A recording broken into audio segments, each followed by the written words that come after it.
दोस्तों ये स्टोरी का चौथा भाग है। अगर आपने इस स्टोरी के पिछले वाले भाग नहीं देखे हैं तो हमने प्लेलिस्ट में मेंशन कर दिया है, आप जा करके चेकआउट कर सकते हैं। शिवाय ने उस लड़की को हर जगह ढूंढना शुरू किया लेकिन वह लड़की तो मिल ही नहीं रही थी। शिवाय उस लड़की को ढूंढता हुआ एक कमरे के बाहर गया और उसने उसे हल्का सा खोल कर देखा तो वह कमरा खुल गया। शिवाय ने कमरे के अंदर जाकर देखा तो उस लड़की ने उस अधेड़ उम्र के आदमी के सिर पर बोतल मार दी थी। उस आदमी के सिर से खून निकल रहा था। वह आदमी जमीन पर पड़ा हुआ दर्द से कराह रहा था और वह लड़की चुपचाप डरी सहमी एक कोने में खड़ी थी। शिवाय को समझते देर नहीं लगी कि उस आदमी ने लड़की के साथ बदतमीजी करने की कोशिश की होगी और अपने आप को बचाने के चक्कर में इस लड़की ने इस आदमी के सिर में बोतल मार दी। शिवाय उस लड़की के पास आया और उसके हाथ से बोतल लेकर बोला, तो तुमने इसे मार दिया? लड़की उस टाइम बहुत ज्यादा डरी हुई थी। उसने हाँ में गर्दन हिला दी। शिवाय समझ गया कि लड़की इस वक्त बोलने की हालत में नहीं है। शिवाय ने कहा, तुम टेंशन मत लो, मैं सब संभाल लूंगा, चलो यहाँ से। लड़की बुरी तरह डरी हुई थी इसलिए शिवाय के साथ रूम से बाहर आ गई। रूम के बाहर राजवीर खड़ा था। शिवाय ने राजवीर को देखकर कहा, यह सब संभाल लो। राजवीर ने हाँ में गर्दन हिलाई और रूम के अंदर चला गया। सिवाय उस लड़की को लेकर वॉशरूम गया और उसका चेहरा और मेकअप ठीक करवाया, क्योंकि जबरदस्ती होने के कारण उस लड़की का चेहरा बिगड़ गया था। उसकी लिपस्टिक फैल गई थी, उसकी आंखों का काजल भी फैला हुआ था, उसके बाल भी बिखरे हुए थे। सिवाय ने ही उस लड़की का हुलिया ठीक करवाया। सिवाय ने उस लड़की का हाथ पकड़ा और होटल से बाहर ले आया। सिवाय उस लड़की को अपनी गाड़ी में बैठाया और खुद ड्राइव करने लगा। सिवाय उस लड़की को देखकर मन ही मन कुछ सोचने लगा। शिवाय ने ही पूछा, तुम ठीक हो? लड़की ने हाँ में गर्दन हिला दी। शिवाय ने एक सुनसान सी जगह पर गाड़ी रोक दी। शिवाय गाड़ी से उतर गया। उसने उस लड़की को भी उतार लिया। शिवाय उस लड़की को देखकर कहा, कुछ खाओगी? उस लड़की ने आसपास नजर घुमाई तो वहां कुछ भी नहीं था। वह लड़की शिवाय से भी डरने लगी। लड़की ने ना में गर्दन हिला दी। शिवाय ने फिर पूछा, कुछ खाओगी? इस बार उस लड़की ने हाँ में गर्दन हिला दी। शिवाय ने किसी को फोन किया और आधे घंटे बाद उस सुनसान सी जगह पर एक टेबल पर डिनर लग चुका था। शिवाय ने उस लड़की की तरफ हाथ बढ़ाया और डिनर की तरफ इशारा करते हुए कहा, कुछ खा लो। उस लड़की ने डर के मारे अपना हाथ शिवाय के हाथ में नहीं रखा और चुपचाप गर्दन झुकाकर डिनर टेबल की तरफ चली गई। शिवाय ने जब उस लड़की की हरकत को देखा तो मन ही मन खुद से कहा, कुछ घटिया आदमियों ने हम जैसे शरीफों की भी मिट्टी पलीत की हुई है। शिवाय का दिल और दिमाग कुछ बोलने ही वाला था कि वह लड़की टेबल पर आई और खाना निहारने लगी। उस लड़की ने धीरे से थोड़े से राइस अपनी प्लेट में सर्व किए तो शिवाय ने कहा, नाम क्या है तुम्हारा? शिवाय की आवाज सुनकर वह लड़की डर गई। उसके हाथ से बाउल छूट गया। बाउल टूटने की आवाज सुनकर शिवाय ने कसकर आंखें बंद कर ली। शिवाय ने कहा, रहने दो, तुमसे नहीं होगा, मैं सर्व कर देता हूँ। शिवाय ने उस लड़की को खाना सर्व किया। शिवाय ने खुद से कहा, अरे वाह, मैं तो पानी भी अपने हाथ से नहीं पीता और मैं इस लड़की के लिए खाना सर्व कर रहा हूँ। जरूरत इंसान से क्या कुछ नहीं करवाती। वह लड़की खाना देखकर खाने पर टूट पड़ी, जैसे ना जाने उसने कितने दिनों से खाना नहीं खाया। शिवाय ने उसे ऐसे खाना खाते हुए देखा तो वह समझ गया कि यह लड़की या तो बहुत भूखी है या इसमें सच में कई दिन से कुछ नहीं खाया। शिवाय ने उसे कुछ पूछने की सोची लेकिन फिर वह रुक गया। शिवाय ने मन ही मन खुद से कहा, इसे पहले ठीक से खाना खाने देता हूँ, फिर बात करूंगा।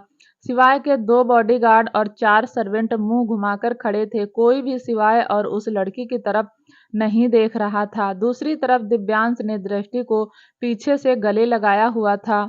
ना चाहते हुए भी दिव्यांश की आंखों में पानी था। दिव्यांश ने भरे गले से कहा, रिया तुम मुझे छोड़कर क्यों गई? रिया तुम मेरे साथ ऐसा कैसे कर सकती हो? मैं तुम्हारे बिना हर रोज मरता हूँ। रिया प्लीज इस बार मुझे छोड़कर मत जाना। दृष्टि समझ गई कि दिव्यांश इस वक्त नशे की हालत में उसे रिया समझ रहा है। दृष्टि इतना तो समझ रही थी कि मिस्टर रघुवंशी इस वक्त दर्द में हैं, इसलिए वह ड्रिंक करके आए हैं। दृष्टि ने मन ही मन खुद से कहा, लगता है रिया इनकी बीवी है, तभी उन्हें याद करके ड्रिंक करके आए हैं और मुझे रिया समझ रहे हैं। दृष्टि अपने ही ख्यालों में थी, लेकिन दिव्यांश के हाथ दृष्टि के बदन पर घूम रहे थे। दिव्यांश आज भी बहुत प्यार से दृष्टि के बदन को सहला रहा था। दिव्यांश ने अपने होंठ दृष्टि के गर्दन पर रख दिए और उसे चूमने लगा। दृष्टि ने भी कसकर आंखें बंद कर ली। दिव्यांश के टच से दृष्टि की सांसें भारी होने लगी। दिव्यांश ने दृष्टि को अपनी तरफ घुमाया और अपने होंठ दृष्टि के होंठों पर जोड़ दिए। दिव्यांश बहुत प्यार से दृष्टि को किस कर रहा था। दृष्टि के हाथ दिव्यांश के कॉलर पर कसते जा रहे थे। करीब 5 मिनट बाद दिव्यांश ने दृष्टि को छोड़ा। दिव्यांश ने दृष्टि के माथे पर अपना माथा लगाकर कहा, आई लव यू। दिव्यांश के मुंह से यह 3 शब्द सुनकर दृष्टि के मन में अजीब सी हलचल हुई। दृष्टि समझ रही थी कि दिव्यांश रिया को यह सब बोल रहा है, लेकिन फिर भी पता नहीं क्यों घबराहट दृष्टि को हो गई।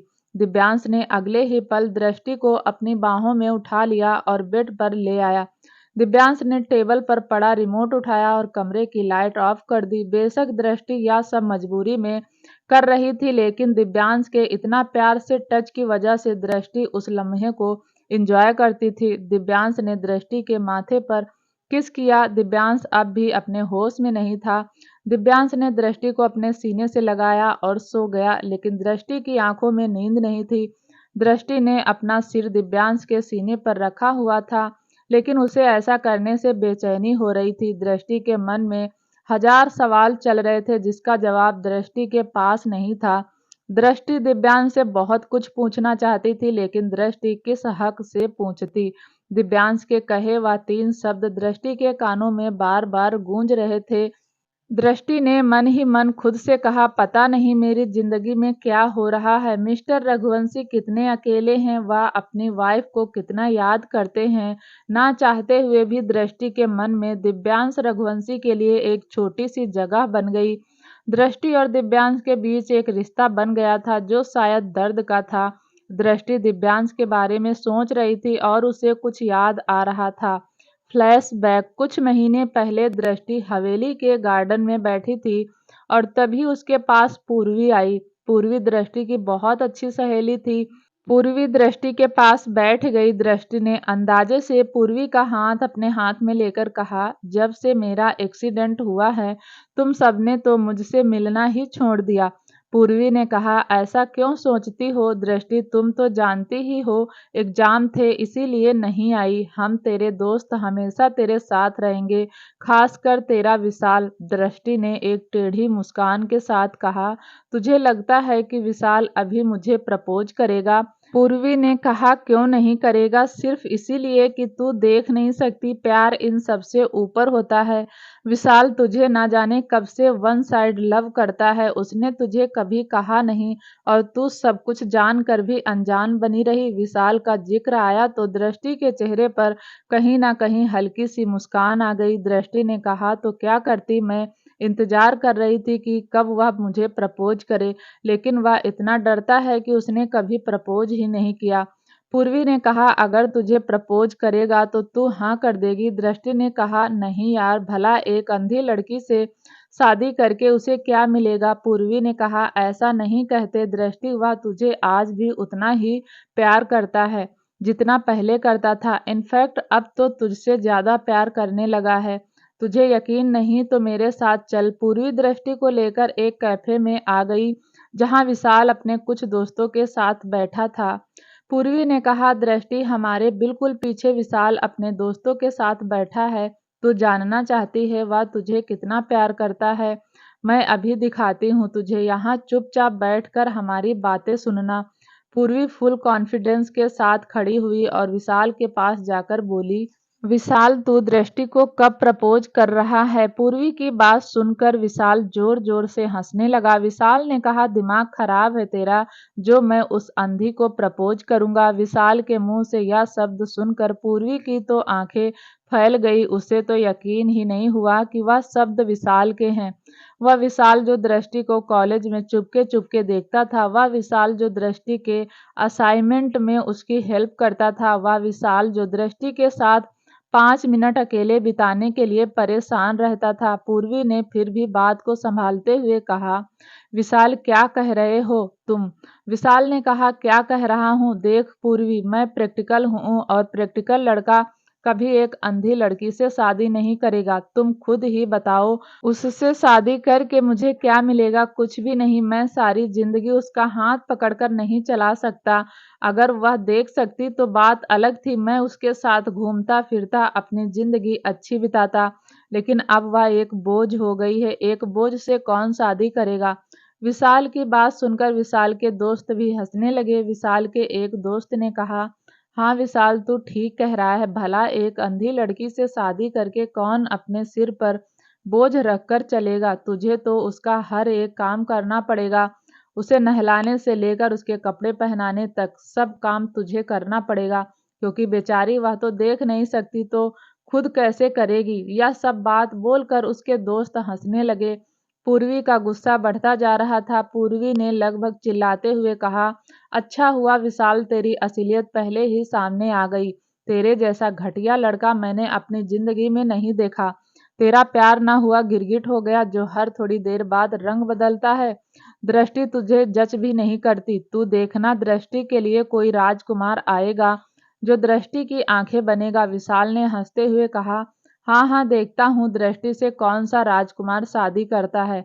अरे उससे तो कोई मजदूर भी शादी कर ले, वह भी दृष्टि पर एहसान होगा। पूर्वी जो कि वहां से जा रही थी, विशाल की बात सुनकर वापस आई और विशाल को पॉइंट करके बोली, विशाल, बड़े बुजुर्ग कहते हैं कि बड़ा बोल नहीं बोलना चाहिए। तू दृष्टि का मजाक बना रहा है, लेकिन मेरा दिल कहता है कि दृष्टि को बहुत अच्छा लड़का मिलेगा जो उसकी जिंदगी खुशियों से भर देगा। विशाल ने कहा, मुझे उंगली दिखाकर मत जा। दृष्टि से कोई शादी नहीं करेगा। उसे कोई रखैल भी बना ले तो उस पर एहसान है। या सुनते ही पूर्वी ने थप्पड़ विशाल के गाल पर जड़ दिया।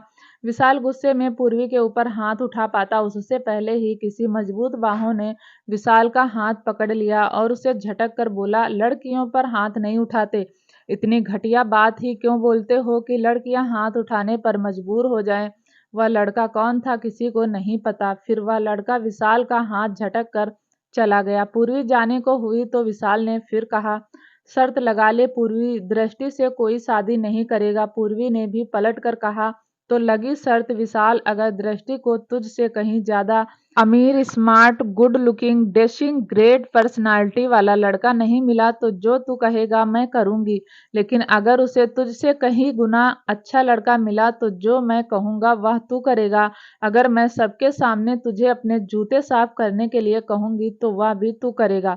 विशाल ने कहा, ठीक है पूर्वी, देखते हैं। दोनों के बीच में गुस्से में ही शर्त लग गई। पूर्वी दृष्टि के पास आई, जो अब तक आंखों में आंसू लिए सुबक रही थी। पूर्वी ने दृष्टि को उठाया और कैफे से बाहर आ गई। ड्राइवर गाड़ी चला रहा था। दोनों बैक सीट पर बैठी थी। पूर्वी ने चिल्लाते हुए कहा, मुझे समझ नहीं आता तू उस कुत्ते के लिए क्यों रो रही है? मेरे मुंह से उसके लिए गाली निकल रही है। प्लीज तुम मत रो। तू जितना रोएगी मैं उसे उतनी ही गाली दूंगी। उस हरामखोर को तो मैं जान से ही मार दूंगी। जब देखो दृष्टि से बात करा दे, दृष्टि से सेटिंग करा दे। जब दृष्टि इस हालत में है तो अपनी औकात दिखा दी। Flashback and. दृष्टि की आंखों में आंसू थे। दृष्टि के आंसू दिव्यांश के सीने पर गिर रहे थे। दिव्यांश ने अपने सीने पर कुछ गीला महसूस किया तो नशे में ही दृष्टि की आंखों पर हाथ लगाया। दिव्यांश समझ गया कि दृष्टि रो रही है। दिव्यांश होश में तो था नहीं, लेकिन उसने फिर भी अपने हाथ से दृष्टि के आंसू पोंछ दिए और उसके बालों में किस करके और ज्यादा टाइटली हक करके सो गया। इस बार दृष्टि को भी दिव्यांश के बाहों में नींद आ गई और वह भी नींद के आगोश में चली गई। दूसरी तरफ सिवाय हाथ बांधे खड़ा था और वह लड़की डिनर कर चुकी थी। उस लड़की ने अपने हाथ टिश्यू पेपर से साफ किए और खड़ी हो गई। सिवाय ने कहा, बैठ जाओ, मुझे तुमसे कुछ बात करनी है। वह लड़की फिर से बैठ गई। सिवाय भी उसके सामने वाली चेयर पर बैठ गया। सिवाय, जो कि एक टॉप लेवल का बिजनेसमैन था, इसीलिए वह समझ गया कि यह लड़की मजबूर है और सिवाय उस मजबूरी के चलते अपना काम निकलवाना चाहता था। सिवाय ने पूछा, नाम क्या है तुम्हारा? उस लड़की ने कहा, वीरा। बड़ा प्यारा नाम है, सिवाय ने एक मुस्कान के साथ कहा। फिर शिवाय ने आगे पूछा, तुमने कितने दिन से खाना नहीं खाया? वीरा ने थोड़ा घबराते हुए कहा, 3 दिन से। शिवाय ने पूछा, क्यों? वीरा बोली, मेरी सौतेली माँ मुझे खाना नहीं देती। शिवाय ने पूछा, यहाँ इस आदमी के साथ पार्टी में क्या करने आई थी? वीरा ने कहा, इस आदमी ने कहा था अगर मैं उसके साथ पार्टी में चलूंगी तो यह मुझे 20,000 देगा, लेकिन फिर यह मेरे साथ बदतमीजी करने लगा, इसलिए मैंने गलती से बोतल इसके सिर पर मार दी। शिवाय बोला, तुमने जो किया बिल्कुल ठीक किया, उसके लिए गिल्टी फील मत करो। अगर कोई किसी के साथ जबरदस्ती करता है तो उसका यही अंजाम होना चाहिए। वह कहते हैं ना, लड़की ना कहे तो छूना नहीं, लड़की हाँ कहे तो छोड़ो नहीं। शिवाय ने बात को आगे बढ़ाते हुए पूछा, तुम्हें पैसे क्यों चाहिए? वीरा ने कहा, मुझे नहीं चाहिए, मेरी सौतेली माँ को चाहिए। अगर मैं पैसे घर लेकर नहीं जाऊंगी तो वह मुझे और मेरे छोटे भाई को खाना नहीं देगी। शिवाय ने कहा, तुम पढ़े लिखे हो? वीरा ने कहा, जी बस स्कूल पास हूँ, मेरे 90% मार्क्स आए हैं, लेकिन मेरे पास इतने पैसे नहीं कि मैं अपनी पढ़ाई आगे कंटिन्यू कर सकूं, इसलिए मैंने स्कूल छोड़ दिया और बार में जॉब करने लगी। यह आदमी मुझे बार में ही मिला था। शिवाय का दिल और दिमाग फिर से लड़ने लगे। शिवाय ने एक जेंटलमैन लड़के की तरह वीरा की तरफ फिर से पलट गया और वीरा को देखकर बोला, देखो वीरा, मैंने तुम्हें बचाया है, वरना तुम्हें जेल हो जाती। वीरा तो बस शिवाय की बातें सुन रही थी। शिवाय ने आगे कहा, देखो तुम्हें मेरा एक काम करना है, अगर तुम मेरा काम कर दोगी तो मैं तुम्हें पुलिस से बचा लूंगा। शिवाय की बात सुनकर वीरा की आंखों में आंसू आ गए, वह सिहर कर खड़ी हो गई। वीरा ने भरे गले से कहा, सब एक जैसे होते हैं, सबको लड़की से एक ही चीज चाहिए। अगर आपको लगता है कि मैं आपके साथ रात बिताऊंगी तो आप गलत सोच रहे हैं। मैंने उस आदमी का सर फोड़ दिया, मैं आपका भी फोड़ दूंगी। आपके साथ रात बिताने से अच्छा है कि मैं जेल चली जाऊं। वीरा ने शिवाय को पॉइंट करके कहा, अगर आपने मेरे साथ जबरदस्ती की तो मैं सुसाइड कर लूंगी। वीरा की बात सुन शिवाय ने अपने सिर पर हाथ मार लिया और शिवाय का दिल और दिमाग दोनों शिवाय पर हंसने लगे। थोड़ी देर हंसने के बाद शिवाय के दिल ने कहा, देख वह लड़की बहुत प्यारी है और स्वीट है, इससे अच्छा इससे प्यार से बात कर। अगर तू उसके साथ इमोशनली अटैच होगा तो यह तेरी हेल्प जरूर करेगी। दिमाग ने कहा, पैसे रख उसके सामने, या तो क्या इसके फरिश्ते भी काम करेंगे। शिवाय फिर से वीरा की तरफ पलट गया और गुस्से से धीरे से बोला, तुम दोनों चुप हो जाओ, वरना मैं तुम दोनों को फरिश्तों के पास पहुंचा दूंगा। शिवाय फिल्मी हीरो की तरह देखकर बोला, देखो वीरा, तुम मुझे गलत समझ रही हो, मैं उस टाइप का लड़का नहीं हूँ। मेरे पेरेंट्स ने मुझे इतने संस्कार तो दिए हैं कि मैं किसी लड़की का फायदा ना उठाऊं, और मैं इस मामले में बहुत शरीफ हूँ। मेरी गर्लफ्रेंड है लायरा, अमेरिकन ब्यूटी। मैंने आज तक लायरा के साथ कुछ नहीं किया, तो तुम खुद ही सोचो मैं तुम्हारे साथ क्यों कुछ कर लूंगा। वीरा ने गुस्से में शिवाय को पॉइंट करके कहा, आप मुझे बेवकूफ समझते हैं। माना कि मैं उम्र में आपसे बहुत छोटी हूँ, इसका मतलब यह नहीं कि बेवकूफ हूँ। आपने मुझे बचाया, फिर आपने मुझे इतना अच्छा खाना खिलाया, अब आप मुझे मीठी मीठी बातें करके अपनी बातों में फंसा भी रहे हैं। मैं आपकी बातों में नहीं आऊंगी, मैं आपकी ऐसी वैसी कोई भी डिमांड पूरी नहीं करूंगी। शिवाय ने इस बार दोनों हाथों से अपना माथा पीट लिया। शिवाय ने कहा, वीरा मेरी बात सुन लो, फिर डिसाइड करना कि तुम्हें वह काम करना है या नहीं। मैं तुम्हें जॉब ऑफर कर रहा हूँ, ऐसी जॉब जिसमें तुम्हें बहुत सारा पैसा भी मिलेगा। इस बार वीरा भी शिवाय की बातों से थोड़ी संतुष्ट हो गई। वीरा ने धीरे से कहा, अगर आप ऐसे वैसे जॉब करने के लिए कहेंगे तो मैं नहीं करूंगी, पहले ही सुन लीजिए। शिवाय ने कहा, मेरी बात सुनो, तुम्हारी जैसी मेरी एक बहन है जिसका नाम रूही है। जैसे वह मेरी बहन है वैसे तुम मेरी बहन जैसी हो, और कोई भाई अपनी बहन से गलत काम नहीं करवाता, समझने की कोशिश करो। मैं तुम्हें एक बहुत अच्छा ऑफर देना चाहता हूँ जिससे तुम्हारे घर की सारी फाइनेंशियल प्रॉब्लम सॉल्व हो जाएगी। तुम आगे पढ़ना चाहती हो तो तुम पढ़ भी सकती हो। वीरा ने पूछा, मैं उस जॉब में सिक्योर तो रहूंगी ना? कोई उल्टा सीधा काम तो नहीं करना पड़ेगा? वहाँ कोई बदतमीजी तो नहीं करेगा? वहाँ का स्टाफ मुझे कमेंट तो पास नहीं करेगा? शिवाय ने कहा, ऐसा कुछ नहीं होगा, मेरी बात ध्यान से सुनो। मेरा एक भाई है विराज, एक एक्सीडेंट में उसके पैर खराब हो गए जिसकी वजह से विराज चल नहीं सकता। मैंने आज तक जितनी भी डॉक्टर नर्स उसके लिए हायर किए हैं वह सबको भगा देता है। उसके अंदर जीने की इच्छा खत्म हो गई है। उसे लगता है कि वह कभी चल नहीं पाएगा। वह अपना ट्रीटमेंट करवाना ही नहीं चाहता। मैं चाहता हूँ कि तुम उसकी केयर टेकर बन जाओ, उसके अंदर उम्मीद जगाओ कि वह अपना इलाज करा ले। अगर तुम उसकी केयर टेकर बन गई और तुमने उसे इलाज कराने के लिए राजी कर लिया तो मैं तुम्हें मुंह मांगी कीमत दूंगा। जितना पैसा तुम चाहती हो उतना पैसा दूंगा। शिवाय ने अपना फोन निकाला और उसमें वीरा को विराज की फोटो दिखाने लगा। वीरा मोबाइल की स्क्रीन स्क्रॉल करते हुए विराज की फोटो देख रही थी। वीरा विराज की फोटो को देखती हुई हल्का सा मुस्कुराकर खुद से बोली, यह तो बहुत ही स्मार्ट है। इतना डेसिंग लड़का जीना नहीं चाहता। शिवाय ने पूछा, तो क्या सोचा तुमने मेरे ऑफर के बारे में? वीरा ने कहा, ठीक है, मैं यहाँ जॉब करने के लिए तैयार हूँ। शिवाय ने कहा, चलो मैं तुम्हें घर छोड़ देता हूँ, कल तुम्हें पिक कर लूंगा। वीरा ने हाँ में गर्दन हिला दी। शिवाय ने वीरा को घर छोड़ दिया।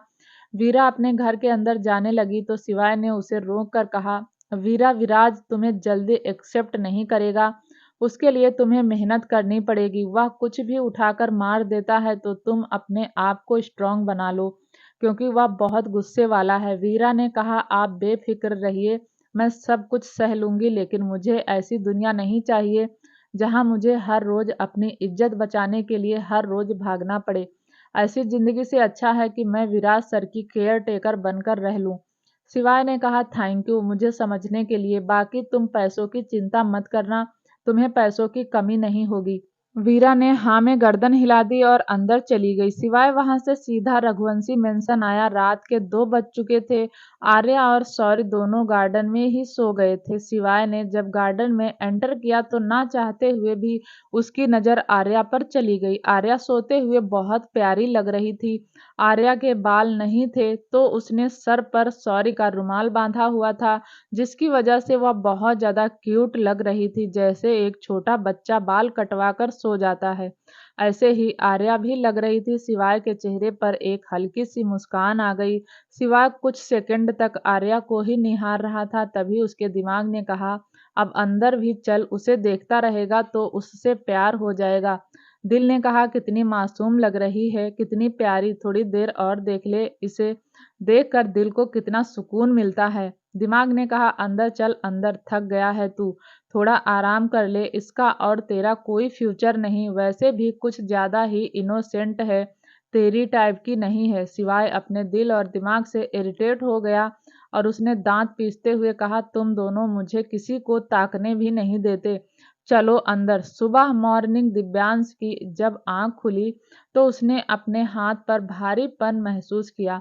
दिव्यांश ने आंखें खोलकर देखा तो उसे दृष्टि का मासूम सा चेहरा नजर आया। दिव्यांश की नजर दृष्टि के चेहरे पर ठहर गई।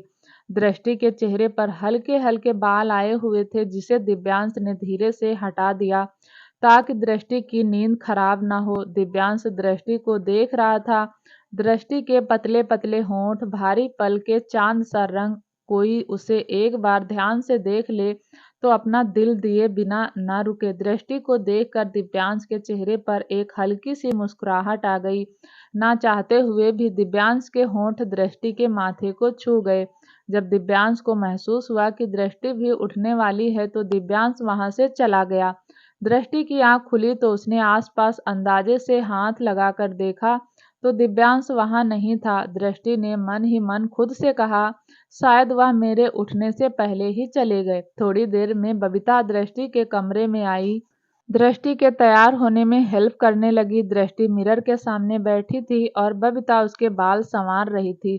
दृष्टि ने मन ही मन खुद से कहा, मुझे मिस्टर रघुवंशी के बारे में बबीता आंटी से पूछना चाहिए, या मुझे गलत तो नहीं समझेंगी, लेकिन मैं मिस्टर रघुवंशी के बारे में जानने के लिए इतनी बेचैन क्यों हूँ?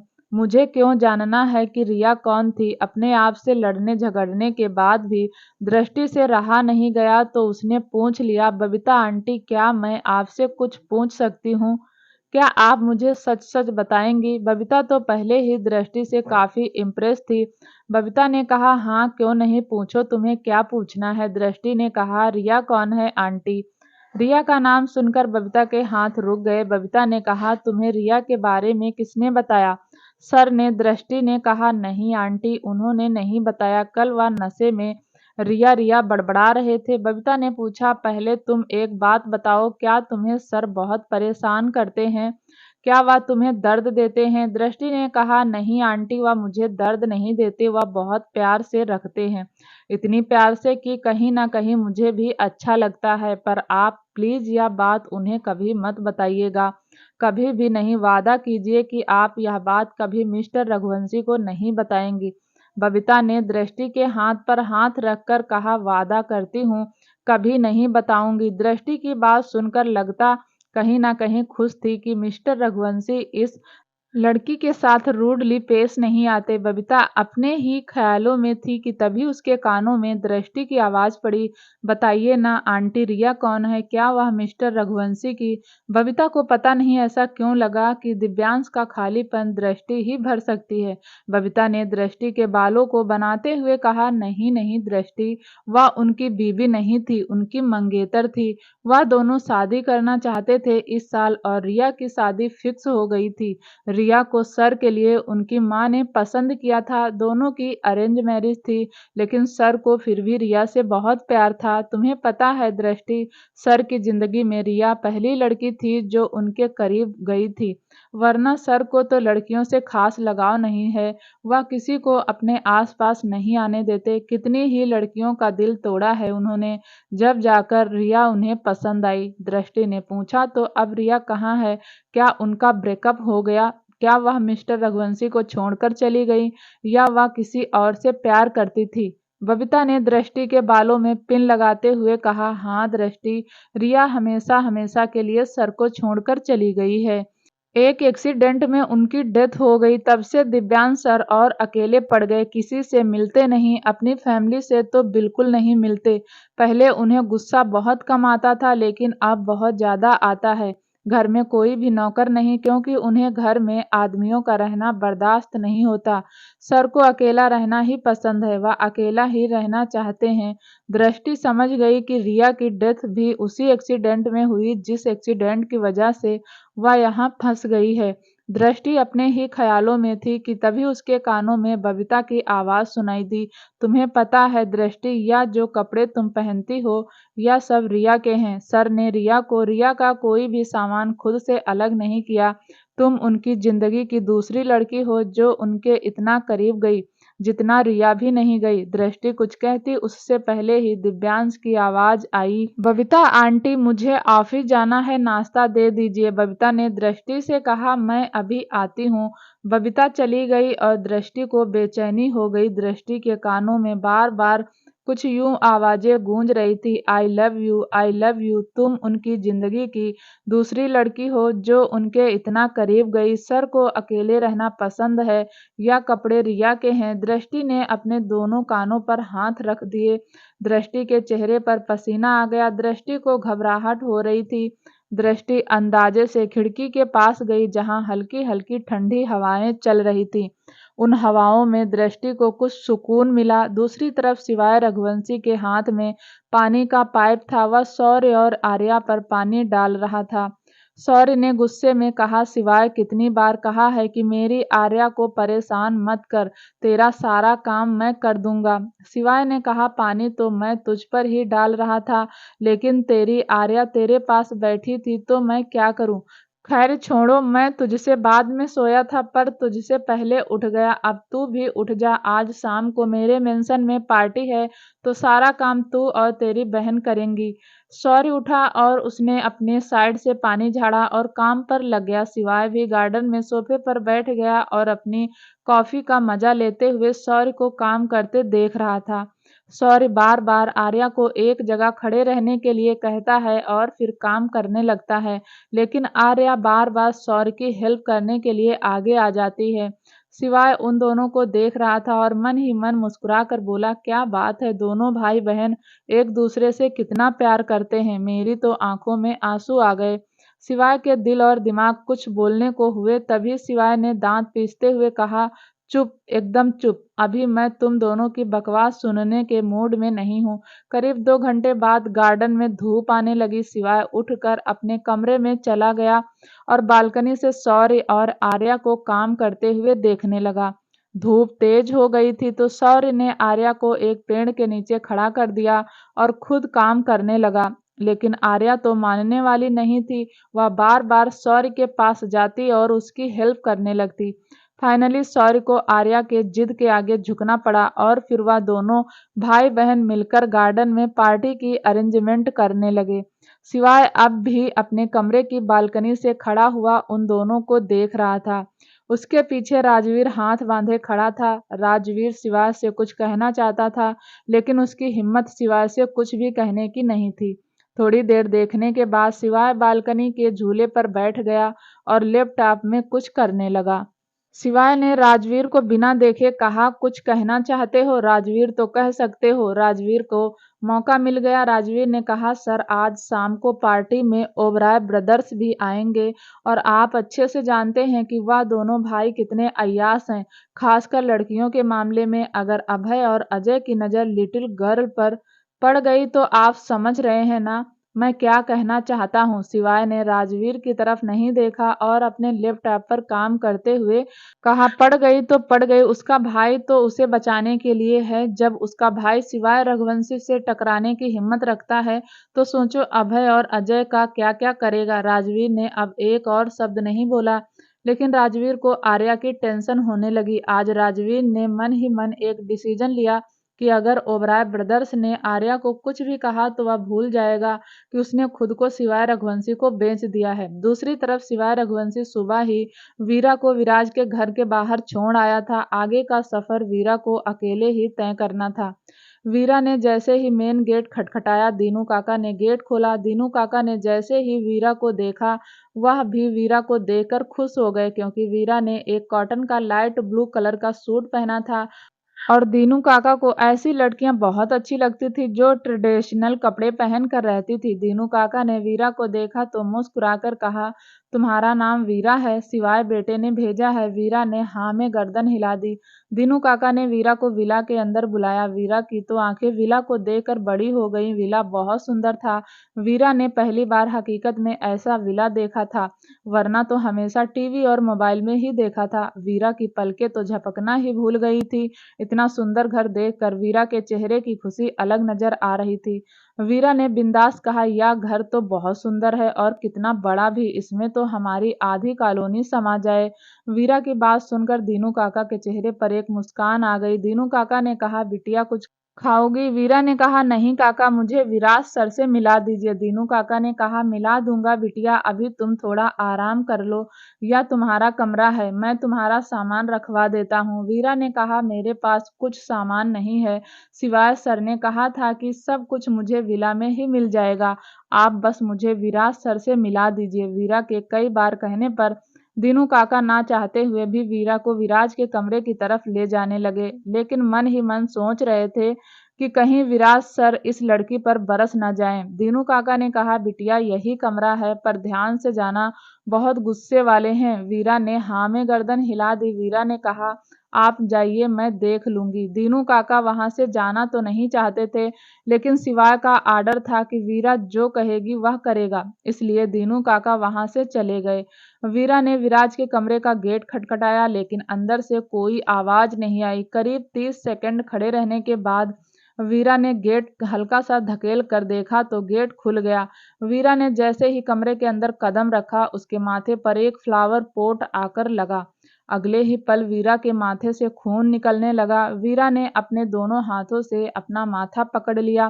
तभी उसके कानों में एक जोरदार आवाज पड़ी, अगर अपनी जान प्यारी है तो चली जाओ, वरना अभी तो सिर्फ माथे पर चोट लगी है, तुम्हें जान से मारने में ज्यादा टाइम नहीं लगेगा। वीरा उस वक्त उस कमरे से बाहर आ गई।